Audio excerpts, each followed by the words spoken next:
नमस्कार. आदरणीय व्यासपीठ, पूज्य गुरुजन वर्ग आणि माझ्या मित्र-मैत्रिणी. आपल्याला माहितीच आहे आज 26 जानेवारी म्हणजे प्रजासत्ताक दिन. आपण प्रजासत्ताक दिन 26 जानेवारीला का साजरा करतो? कारण त्या दिवशी आपलं भारतीय संविधान अंमलामध्ये आलं त्यामुळे. परंतु हा दिवस का निवडला गेला? कारण भारतीय संविधान 26 नोव्हेंबर 1949 रोजी लिहून पूर्ण तयार होतं. तरी पण 26 जानेवारी हा दिवस का निवडला? तर स्वातंत्र्यपूर्व काळामध्ये जेव्हा खूप जणांनी स्वातंत्र्यासाठी प्रयत्न केले, बलिदाने दिले आणि आपल्या भारत देशाला स्वातंत्र्य मिळवून दिले, त्या काळामध्ये काँग्रेसचे अधिवेशन भरायचे, ज्यामध्ये स्ट्रॅटेजी ठरवल्या जायच्या की आपल्या भारताला स्वातंत्र्य कसं मिळवता येईल.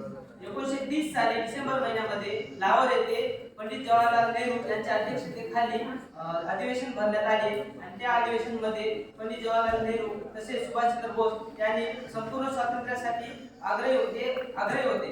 तसेच त्यांनी पण काही नेते जे होते त्यांनी डॉमिनन्स प्रकारचे स्टॅटस मिळावं, कारण त्या स्टॅटसचं जरी स्वातंत्र्य मिळालं तरी चालेल असे बोलत होते. परंतु डॉमिनन्स प्रकारचे स्टॅटस म्हणजे काय? याच्यामध्ये आपण आपल्या देशाचा कारभार आपणच चालवणार होतो, तसेच आपल्या देशाचा कारभार आणि परराष्ट्रीय धोरण सुद्धा आपणच ठरवणार होतो. परंतु आपल्या देशाचा हेड ऑफ द स्टेट म्हणजे काय? याच्यामध्ये पॉलिटिकल सायन्स या पुस्तकामध्ये हेड ऑफ द स्टेट हे एखाद्या राज्यासाठी नसून पूर्ण देशासाठी आहे आणि हेड ऑफ द स्टेट हे इंग्लंडचा राजा होणार होता.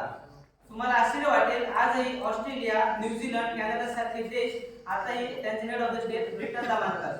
तुम्ही इतिहासात वाचलं असेल की ब्रिटनचा सूर्य कधी मावळत नाही, कारण ब्रिटनने जवळपास संपूर्ण जगावरच वर्चस्व गाजवले होते.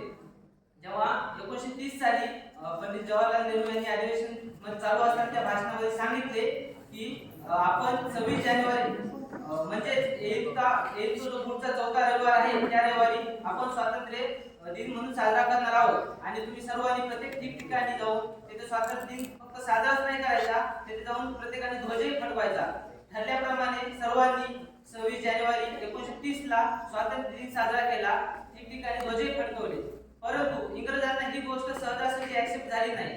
त्यांनी याचे प्रत्युत्तर म्हणून जे कोणी स्वातंत्र्य दिन साजरा करतायत किंवा ध्वज फडकवत आहेत त्यांच्यावर लाठीमार केला, त्यांच्यावर अत्याचार केले, त्यांना तुरुंगात टाकले. तरी पण कोणी डगमगले नाही, कारण जसा 1930 ला भारतीय स्वातंत्र्य दिवस साजरा केला तसा तो 1947 पर्यंत साजरा केला आणि प्रत्यक्षात भारत देशाला 15 ऑगस्ट 1947 रोजी स्वातंत्र्य मिळाले आणि 26 नोव्हेंबर 1949 रोजी भारतीय संविधान लिहून तयार होते.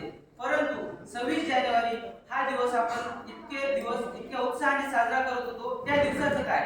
हाही मोठा प्रश्न होता.